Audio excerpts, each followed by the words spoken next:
Ba-na-na-na. Hey guys, welcome to a lovely review. We are going to be looking at the Skyward Sword Link model, and first of all let's have a look at the box. It's got a nice open screen where you can see Link inside. He has his Hyrulean shield, then the Master Sword, a different face for the ha, and also hair to kind of go with it.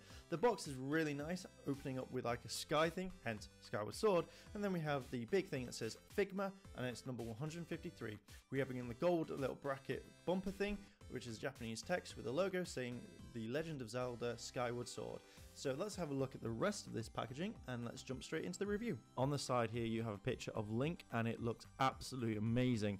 The detail in his face shows you a little bit of the pose, what you can do. It also tells you about what is underneath, a little bit of Japanese text, and that's about it. So let's have a look at the other side and see if there's a different picture. There seems to be a really nice natural pose, like a very peaceful pose that I can see with this one. Picture looks amazing. Again, you can see the Hyrulean shield, and again it has more Japanese text at the bottom and still says 153.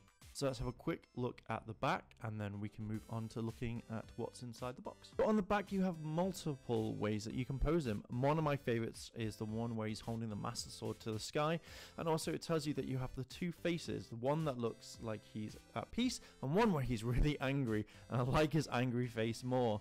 So you can see a little bit more detail on what he can do with the Hyrulean shield. You also get a special effect where it's slashing down, so this looks like you can pose him in multiple interesting ways. So let's have a look at the top and the bottom of the box and then we'll look at the figure. So the top and the bottom are pretty much very similar. In fact, they are very similar, or the same, whichever one. They both look amazing. You have the Figma, then you have Link with his angry face, which looks really cool. Again, some more Japanese text, the 153, and that's pretty much it. So let's have a look at what's inside the box now. So inside the actual packet you get Link, the Hyrulean shield, the Master Sword, his hair, a different face, different hands, as well as the slash effect, and the way and the thing to actually hold the Master Sword in place that can go on his back. These look absolutely amazing and I can't wait to see this in more detail. So this is Link in all his form and glory. I've got to say, I've never had a Figma figure before and this looks absolutely amazing. The detail is absolutely spot on. I love the way of what they've done with it and I like all the customization and detail. So let's have another closer look at the figure. So at first I am blown away by the amount of detail in his face, let alone his hair, his ears. Everything about this figure means wow to me. So the way of his belt kind of sash thing, which will hold the Master Sword effectively on the figure, looks really detailed.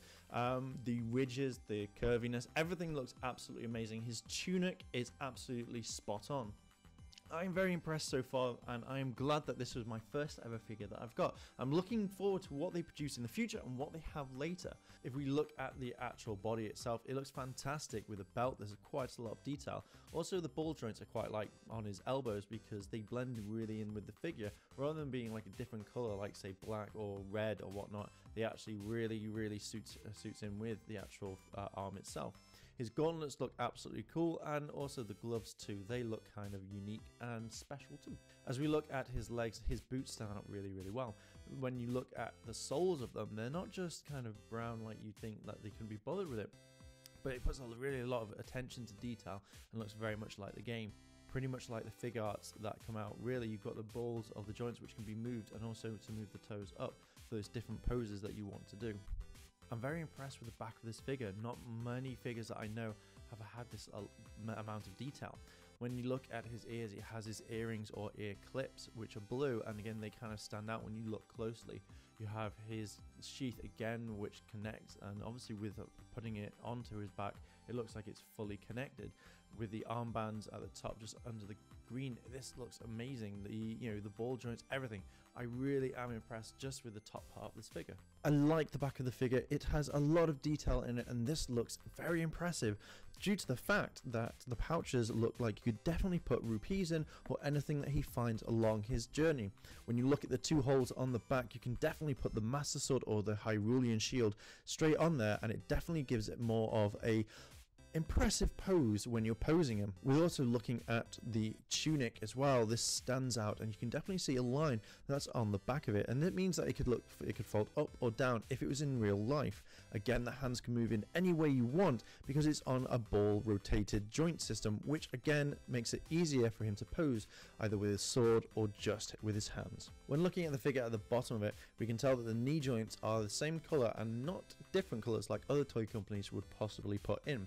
When we look at the boots, we can tell that his ankles are on a ball jointed system again, so we can pose it in any way that we want, depending on the surface of either high or low, which again is a very nice touch. We look again at the soles of his boots, and it's a different color rather than just normal brown like the rest of the boot. As I've only been able to collect fig art, this was a different figure that I thought I'd go for. The way that it was shown on the website of Ami, I thought, oh, I'll give this a try, and I'm very glad that I chose this figure as my first one. The attention to detail is amazing, and it definitely looks like it's going to rival fig art in my eyes. With the different poses that you can get, and also the free stand, as well as the accessories and the special effects, this is definitely worth collecting, and having him in different poses is always a good thing. It doesn't seem boring, it stands out, and that is what I like about this figure. Now, this is my first Figma figure, and I think it's quite cool that you get a stand with it rather than having to actually find one or buying something separate.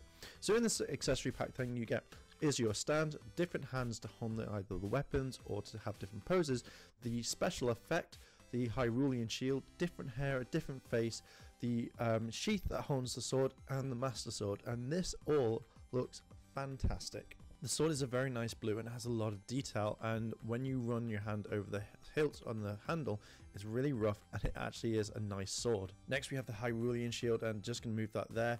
This looks fantastic. It's raised, so it's out rather than just a sticker, but on the back here you have different handles that can be moved in different places, so you can have Link holding it on, or you can just attach it straight to the back and add the sword to it later. Again, the front is very impressive and looks really nice.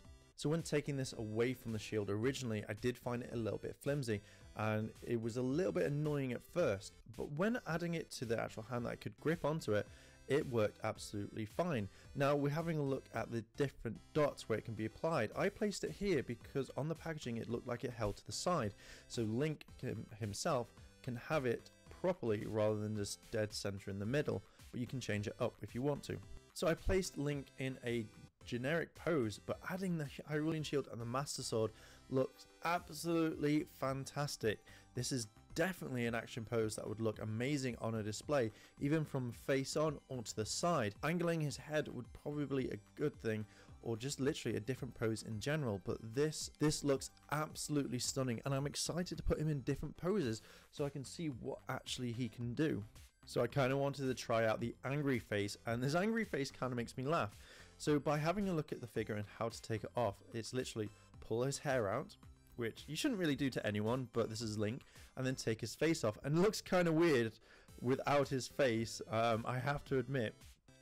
So by selecting his angry face of his, oh, I'm gonna be angry at you, oh, stop playing with my hair, and adding on something different, this is looking kind of funny, and it's easy enough to assemble rather than it taking a while or clicking in. We can move the back of his hat around, which again we're going to leave down for now because it looks a bit weird pointing words upwards. So I decided to put him in a different pose very quickly as I was just playing around with him, and it seems like he's going, yeah, let's do this, alright, which I thought was cool. So here again, he is in a different pose, and as I said, he is a very poseable figure. Again, the joints don't sag down straight away, they actually stick there, and this makes it for a very impressive figure indeed. The way that the master sword is and the way that his shield is attached to his arm means that you can definitely have it in loads of different places rather than just a generic stand or just have his arms to the side. I think that the screaming face, his angry face, is very, very unique, and I like the way that they've given you the option from going to peaceful to I'm really angry and I'm gonna shout at everyone. The sheath where he puts his sword looks fantastic. I've got to admit that the detail on that one is very, very well done, and it definitely highlights it. And one thing that you're kind of drawn to is the middle of it, where you've got the Triforce on with his actual master sword himself. where the hilt is, that is the main focal point for everything, and in a way kind of reminds me of the sword from Thundercats, the Sword of Omens. So I'd never really seen a special effect with one of these type of figures. As I said, I've always had the figart, but this really stands out to me, and this is a very nice touch that they've included. I don't know if this is a day one exclusive or if this is going to come with all the different links, but I have to say this stands out to me and made me want to buy it straight away. Having something like this is a lot more different than I would have thought of, and it gives the figure a nice touch to have in anything. If you're just displaying it with an effect or against your other figures, this would be something cool just to see in itself. Now, when I put him on the timetable, I thought one thing is, one of my favorite moves in Zelda is when you hold down the A button or something, and then all of a sudden he spins around and he lets that out, and this reminded me so much of it that I wanted to include it and show you guys about it. So my final thoughts on this figure in depth is just, oh my god, I am so glad that I chose the Figma range to start collecting. The attention to detail, everything you get is just not literally just in a box. There are stands, you get a special effects. This definitely makes the figure for me. This makes me want to collect it, and I love everything about it. As my friends know, I like some of the Zelda games, and this figure was definitely one that spoke out and was like, bam, you need to get this, you need to add me to your collection, and I'm really glad that I did. The Master Sword, the Hyrulean Shield, just even the pouches on the back of Link, and even the detail of turning his hat around and changing his face and hair gives this figure so much more life. So you don't just have to have a generic one all the time. You can change it up, you can have it fight other figures, and you can pose it exactly the same as you would do a figart. Now, would I recommend this? Yes, I would, as you've probably heard me talk about it multiple times in the review. So tell me guys, what do you think of this figure? Is this something that you would like to get, or would you like to collect other ones? If you've got Figma figures, which one's your favorite and why? Let me know down below in the comments. If you've liked this video, like, favorite, comment, and subscribe. And as always guys, thanks for watching, and I'll see you in a bit.